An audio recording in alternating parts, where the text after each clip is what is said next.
नमस्कार। मैं रविंद्र सर आप सभी का अपने YouTube चैनल पर स्वागत करता हूं। आज मैं आपको लेकर के आया हूं CBSE बोर्ड द्वारा संचालित पुस्तक स्पर्श कक्षा 10वीं में काव्य खंड से बिहारी लाल को लेकर के आया हूं। मैं बिहारी जी के दोहे के बारे में आज आप लोगों के सामने चर्चा करूंगा। तो बिहारी जी के दोहों के बारे में पढ़ने से पहले हम जान लेते हैं बिहारी जी कौन थे। तो देखिए, बिहारी जी का जन्म सन 1595 ईस्वी में ग्वालियर में हुआ था। ग्वालियर आप जानते हैं कहाँ पे है? मध्य प्रदेश में। जब बिहारी 7-8 साल के ही थे तभी इनके पिता ओरछा चले आए, जहां बिहारी ने आचार्य केशव दास से काव्य शिक्षा पाई। यहीं बिहारी रहीम के संपर्क में आए। किसके संपर्क में आए? रहीम के संपर्क में आए। कहाँ पे आए? ओरछा जब इनके पिताजी आए थे। आपसे यदि ऑनलाइन टेस्ट होगा तो आपसे इस तरह का 1 नंबर का प्रश्न पूछा जा सकता है कि बिहारी जी का जन्म कहाँ हुआ था। तो बिहारी जी का जन्म 1595 में ग्वालियर में हुआ था। ये चीज़ आप लोग ध्यान दीजिएगा, विशेष ध्यान दीजिएगा। यदि 1 नंबर का प्रश्न पूछा जाएगा तो इस तरह का प्रश्न आपका बन सकता है। और दूसरा चीज़, बिहारी जी ओरछा में किसके संपर्क में आए? तो रहीम दास जी के संपर्क में आए थे। ये चीज़ ध्यान दीजिएगा। बिहारी ने अपने जीवन के कुछ वर्ष जयपुर में भी बिताए। बिहारी रसिक जीव थे, पर इनकी रसिकता नागरिक जीवन की रसिकता थी। उनका स्वभाव विनोदी और व्यंग प्रिय था। 1663 ईस्वी में इनका देहावसान हुआ। तो यह भी ध्यान दीजिएगा कब इनकी मृत्यु होती है? 1663 ईस्वी में। यानी कि बिहारी जी 1595 से 1663 ईस्वी तक ये जिंदा रहे। इसके बाद और जो अगला प्रश्न आपका बन सकता है वह है, बिहारी की एक ही रचना सतसैया उपलब्ध है उसके, जिसमें उनके बनाए 700 दोहे संग्रहित हैं। देखिए, बिहारी जी की एक ही रचना है, वह है बिहारी सतसई, ठीक है, जिसको सतसैया के नाम से जानते हैं। और इसमें 700 दोहे मिलते हैं। इसमें इस बिहारी सतसई में 700 दोहे मिलते हैं।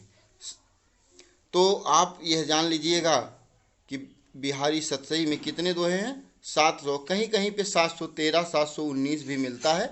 तो यदि आपको 700, 713 या 719 कोई भी ऑप्शन मिलता है तो आप लगा सकते हैं। इस तीनों में से एक ही ऑप्शन रहेगा आपका। तो यदि आपके पुस्तक में 700 दिया हुआ है चूँकि, और आपसे पूछा जाएगा कि बिहारी सतसई में कितने दोहे संकलित हैं, तो यह कितने दोहे हैं? 700 दोहे संकलित हैं। आपको ऑप्शन में यही मिलेगा। लोक ज्ञान और ज्ञान शास्त्र के साथ ही बिहारी का काव्य ज्ञान भी बहुत अच्छा था। रीति का उन्हें भरपूर ज्ञान था। उन्होंने अधिक वर्ण सामग्री श्रृंगार से ली है। कहने का मतलब बिहारी जी ने श्रृंगार से संबंधित बहुत अधिक रचनाएं लिखी हैं। बिहारी जी वास्तव में रीतिकाल श्रृंगार काल के कवि थे और उन्होंने श्रृंगार से भरपूर रचनाएं लिखी हैं। और इनकी कविता में श्रृंगार रस जो है बहुत ही भरपूर पड़ी है। इसलिए इनकी चूँकि कविता श्रृंगार रस की है, इसलिए नायक और नायिका या नायकी की वे चेष्टाएं जिन्हें हाव कहते हैं, इनमें पर्याप्त मात्रा में मिलती है। कहने का मतलब जब श्रृंगार रस कहाँ होता है? जब नायक और नायिका का जहाँ पे वर्णन होता है वहीं पे श्रृंगार रस होता है। तो चूँकि ये श्रृंगार रस का सर्वाधिक वर्णन किए हैं, जाहिर सी बात है ये नायक नायिकाओं की चेष्टाओं की सर्वाधिक वर्णन करेंगे। इनमें पर्याप्त मात्रा में क्या मिलता है? नायक नायिकाओं के हाव के, जिन्हें हाव कहते हैं, श्रृंगार की चेष्टाएं मिलती हैं। बिहारी की भाषा कुछ शुद्ध ब्रज है, पर वह साहित्यिक है। कहने का मतलब बिहारी जी की भाषा कैसी है? शुद्ध ब्रज है, यानी साहित्यिक ब्रज है। तो आपका एक प्रश्न यहाँ मिलता है, बिहारी जी की किस प्रकार की भाषा है? तो ब्रज भाषा। बिहारी जी ने ब्रज भाषा में रचनाएं लिखी हैं। और बिहारी जी ने किस रस में अधिक रचनाएं लिखी हैं? तो वह श्रृंगार रस में रचनाएं लिखी हैं। इनकी भाषा में पूर्वी का भी प्रयोग मिलता है। बुंदेलखंड में अधिक दिनों तक रहने के कारण बुंदेलखंडी शब्दों का भी प्रयोग मिलना स्वाभाविक है। यह है बिहारी जी का जो है जीवन परिचय। हम आते हैं जो पाठ आपको बिहारी जी के द्वारा, जो बिहारी जी के दोहे हैं, इन दोहों में क्या है उसको हम देखते हैं। कहते हैं कि मांझी पहुँची चमकाई, युत प्रतिभा जतन अनेक, दीर्घ जीवन विविध सुख रची सतसई एक। बिहारी ने केवल एक ही ग्रंथ की रचना की, बिहारी सतसई। इस ग्रंथ में लगभग 700 दोहे हैं, आपको हम पहले ही बता चुके हैं। दोहा जैसे छोटे से छंद में दोहा जैसे छोटे छंद में गहरी अर्थ व्यंजना के कारण कहा जाता है कि बिहारी ने गागर में सागर भरने में काफ़ी निपुणता दिखाई है। इस दोहे में उनके दोहों के अर्थ गंभीर्य को देखकर कहा जाता है कि सतसैया के दोहरे ज्यों नाविक के तीर, देखन में छोटे लगे घाव करें गंभीर। देखिए, क्योंकि बिहारी के दोहे हैं और दोहों के बारे में हमको बताना है, तो हमको यह भी आवश्यक है कि दोहा, आखिर में बार बार मैं दोहा दोहा कह रहा हूँ, ये दोहा है क्या? दोहा के बारे में थोड़ा सा जान लेते हैं। तो दोहा, यह जान लीजिए, एक मात्रिक छंद है। हम आपको छंद के बारे में बताएंगे एक व्याख्यान के माध्यम से। तो आप हल्का फुल्का जान लीजिए कि दोहा जो है यह एक प्रकार का अर्ध सममात्रिक छंद है। इसमें 4 चरण होते हैं। दोहा में कितने चरण होते हैं? 4 चरण होते हैं। 4 चरण जो होते हैं, जैसे देखिए,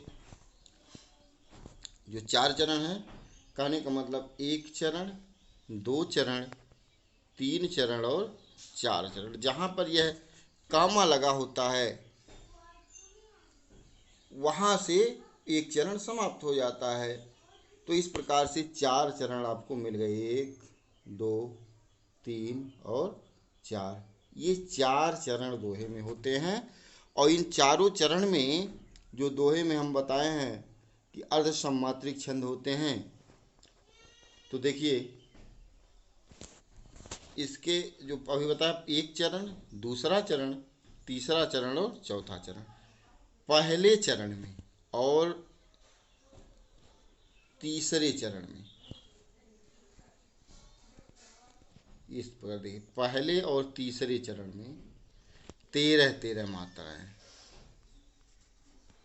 और दूसरे और चौथे चरण में, दूसरा चरण चौथा चरण, इसमें 11-11 मात्राएं होती हैं।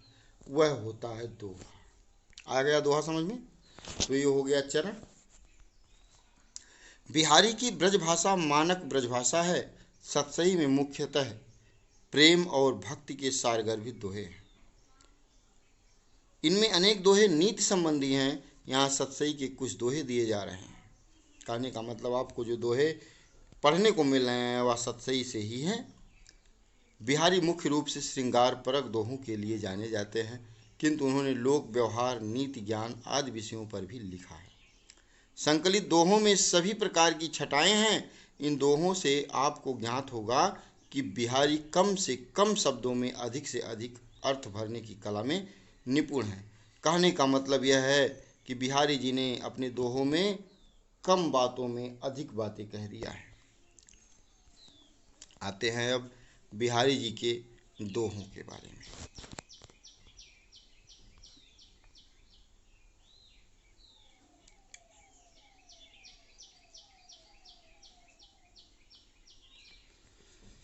ये हैं बिहारी जी के दोहे। मैं आपको एक बात बताते चलूं। देखिए, आप लोग ऐसा कीजिए, हाथ में पेन और कॉपी ले लीजिए। जैसे जैसे मैं इन शब्दों का अर्थ बताते चल रहा हूँ, आप लोग शब्दों के अर्थ भी लिखते चलेंगे तो आपको समझने में अत्यधिक आनंद आएगा। देखिए, सबसे पहले हम कठिन शब्दों को इसके जान लेते हैं। सोहत एक शब्द है। सोहत, सोहत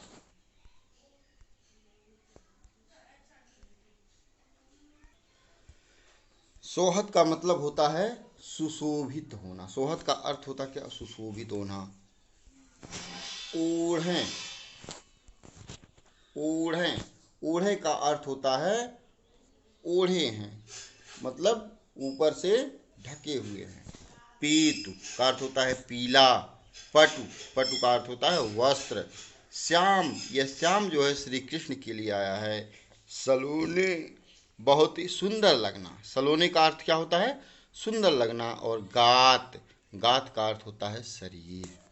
तो इतने का अर्थ समझ में आया आपको। सोहत, सोहत का मतलब सुशोभित होना। ओढ़े मतलब ओढ़ने पर या ढके हुए हैं शरीर को।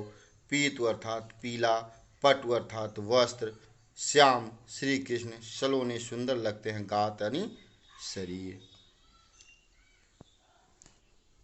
और उसके बाद देखिए, कहते हैं, अब पूरे का अर्थ इस लाइन का अर्थ देखिए कि यहाँ से देखिए, यहाँ से अर्थ आप लिखाइएगा। श्याम अर्थात श्री कृष्ण। श्री कृष्ण अपने शरीर पर, श्री कृष्ण कहाँ पर?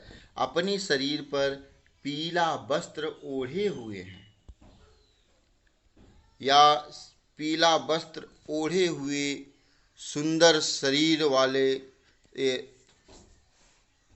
पीला वस्त्र ओढ़कर श्री कृष्ण इतना सुंदर लग रहे हैं या शोभायमान लग रहे हैं कि मन, अब क्यों कैसे लग रहे हैं, कुछ उदाहरण देखिए कि मनो, मनो का मतलब मानो। मनो, मानो, मानो यानी मानो। नीलमणि, नीलमणि वाले नीलों मणियों वाले, नीले मणियों वाले। शैल, ये देखिए देशज भाषा का शब्द है शैल। और इस शैल का अगर आप लिखेंगे तो ये होता है शैल, ये होता है शैल। तो शैल, शैल का अर्थ होता है पर्वत। शैल का अर्थ क्या होता है? पर्वत। नीलमणि, नीले मणियों वाले। आतपु, आतपु यानी सूर्य। आतपु सूर्य। पर्यो, पड़ रहा है या पढ़ना। प्रभात यानी सुबह का।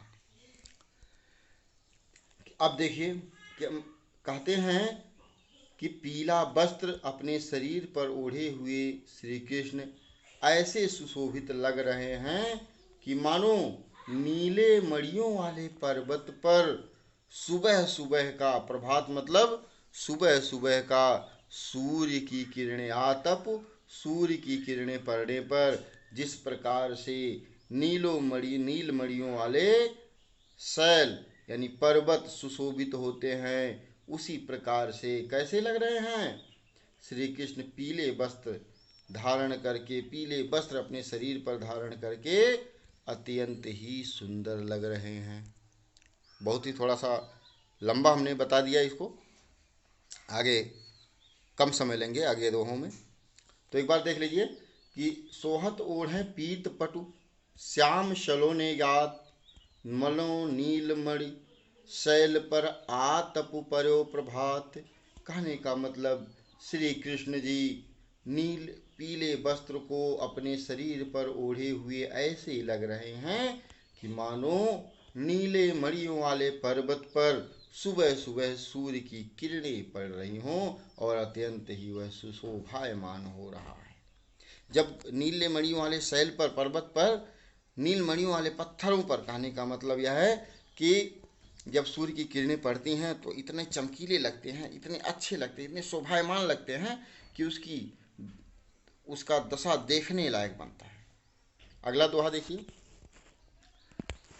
कहलाने एकत वसत। कह रहे हैं कहलाने एकत वसत, एक मिनट, कहलाने एकत वसत अहि मयूर मृग बाघ, जगत तपोवन सो कियो दीर्घ दाग निदाग। कहने का मतलब कहलाने को, देखिए कहलाने यानी कहने के लिए, कहलाने अर्थात कहने के लिए, एकत एक जगह, एकत का अर्थ क्या होगा, एक जगह, बसत मतलब वसना, अहि, अहि का अर्थ होता है सर्प, मयूर, अहि जो है सांप का पर्यायवाची है, मयूर अर्थात मोर, मृग अर्थात बाघ, मृग अर्थात हिरण, बाघ अर्थात बाघ, बाघ आप जानते हैं। जगत, जगत का अर्थ होता है संसार, तपोवन, तपोवन का अर्थ होता है जहाँ पे तपस्या आदि होता है, जहाँ पे ऋषि मुनि तपस्या करते हैं, और जहाँ पे तपस्या करते हैं तो पूरी तरह से वहाँ पे शांति का माहौल रहता है। दीर्घ मतलब बड़ा, दीर्घ मतलब क्या हुआ, बड़ा, और दाग, दाग मतलब गर्मी, निदाग, निदाग मतलब बरसात ऋतु के समाप्त होने के बाद की जो गर्मी होती है, निदाग वर्षा ऋतु के बाद जो गर्मी आती है उसकी बात किया जा रहा है।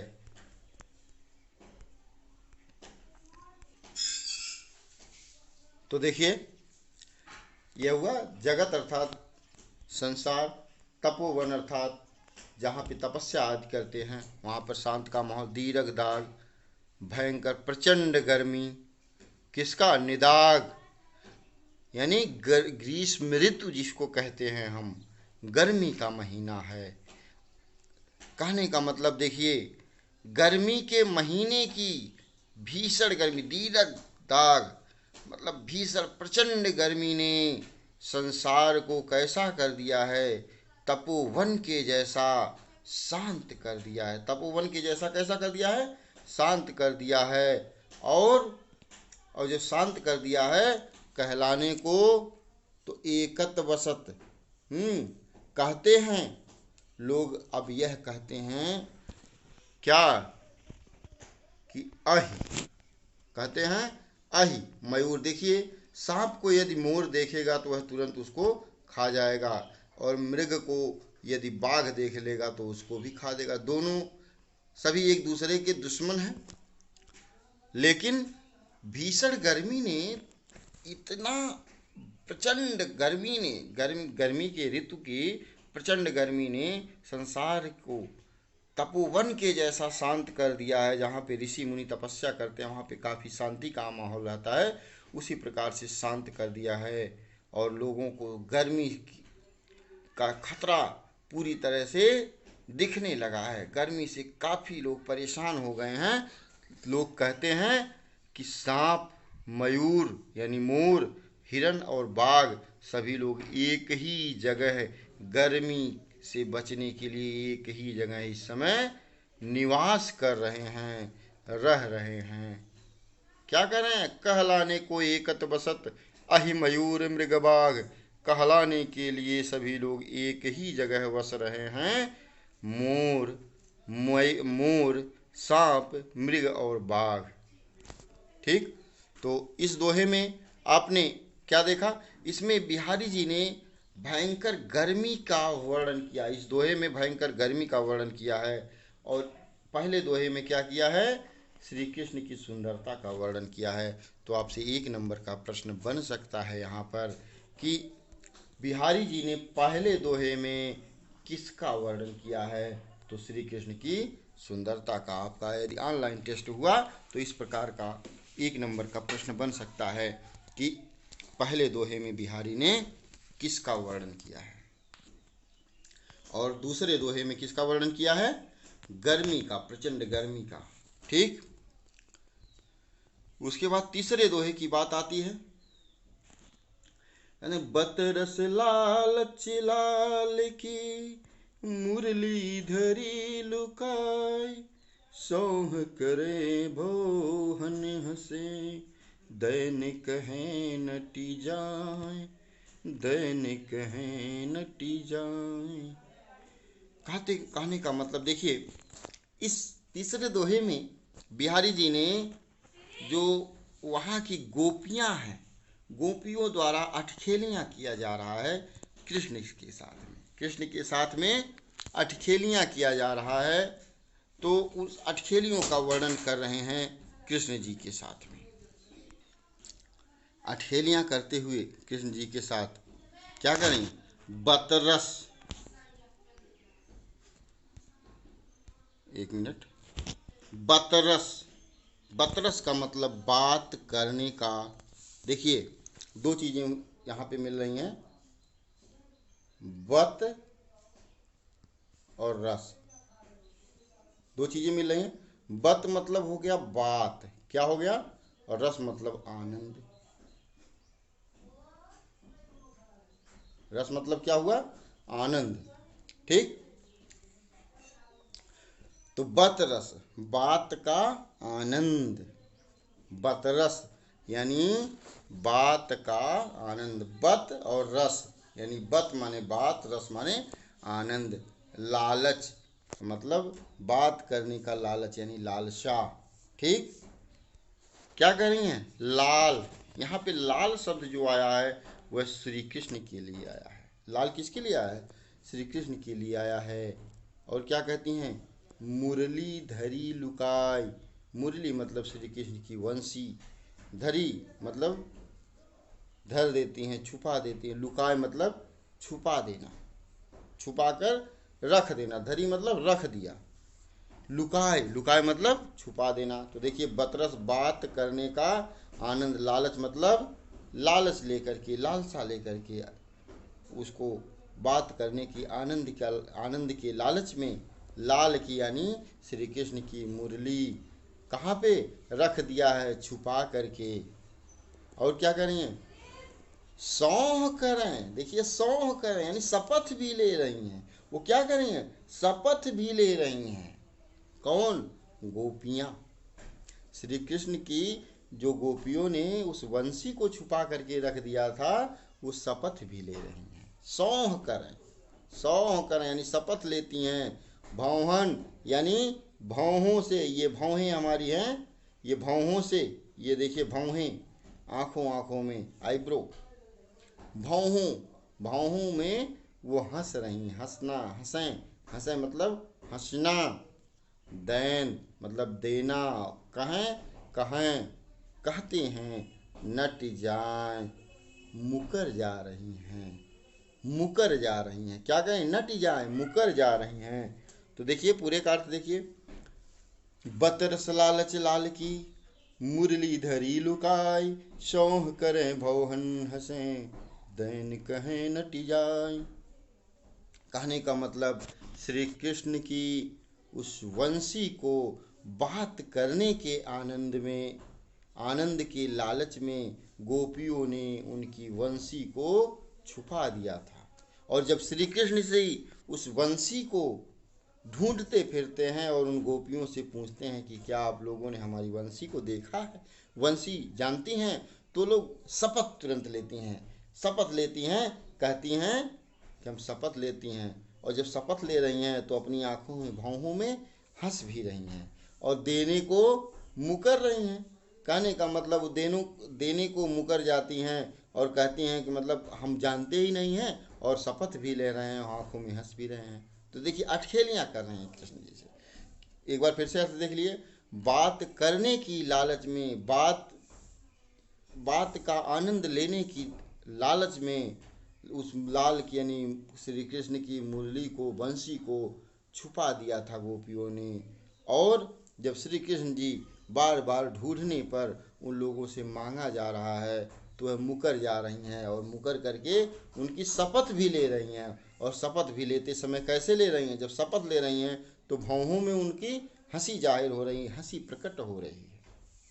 तो इस प्रकार से इस दोहे में क्या किया है इन्होंने, बिहारी जी ने इस दोहे में गोपियों की अठखेलिया का वर्णन किया है। तो अगला दोहा देखते हैं।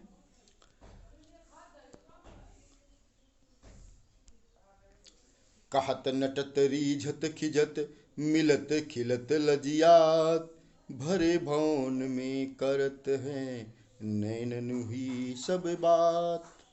कहते हैं, देखिए यहाँ पे नायक और नायिका को एक जगह बिहारी जी ने कर दिया है।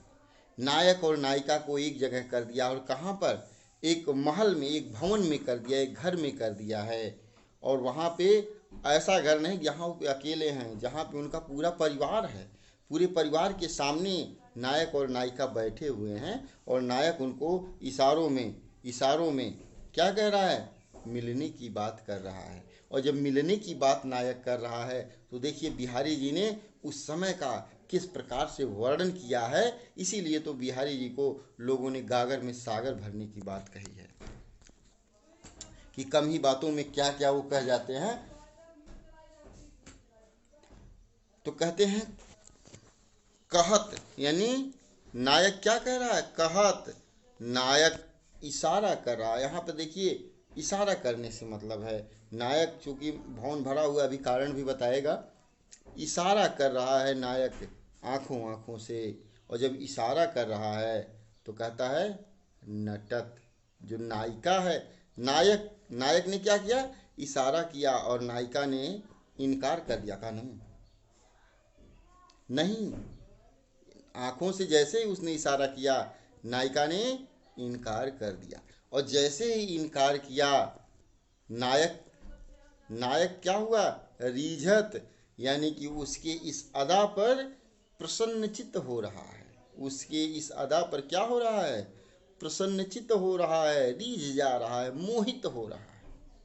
और जब मोहित हो रहा है, नायिका क्या हो रही है? खीझत, बनावटी गुस्सा दिखा रही है। जैसे उसने इशारा वह किया, वह बनावटी गुस्सा भी दिखाने लगी। और जब बनावटी गुस्सा दिखाती है तो नायक क्या कहता है? मिलने की बात आँखों में करता है। और जब आँखों में मिलने की बात करता है तो नायिका का चेहरा खिल जाता है, प्रसन्नचित्त हो जाता है। लेकिन प्रसन्नचित्त होने के साथ साथ लजियात, यानी शर्मा जाना। तो देखिए कहता, नायक इशारा कर रहा है, नायिका जो है क्या हो रही है? नायिका इनकार कर रही है, नायक उस पर मोहित हो रहा है, फिर वह बनावटी गुस्सा दिखा रही है।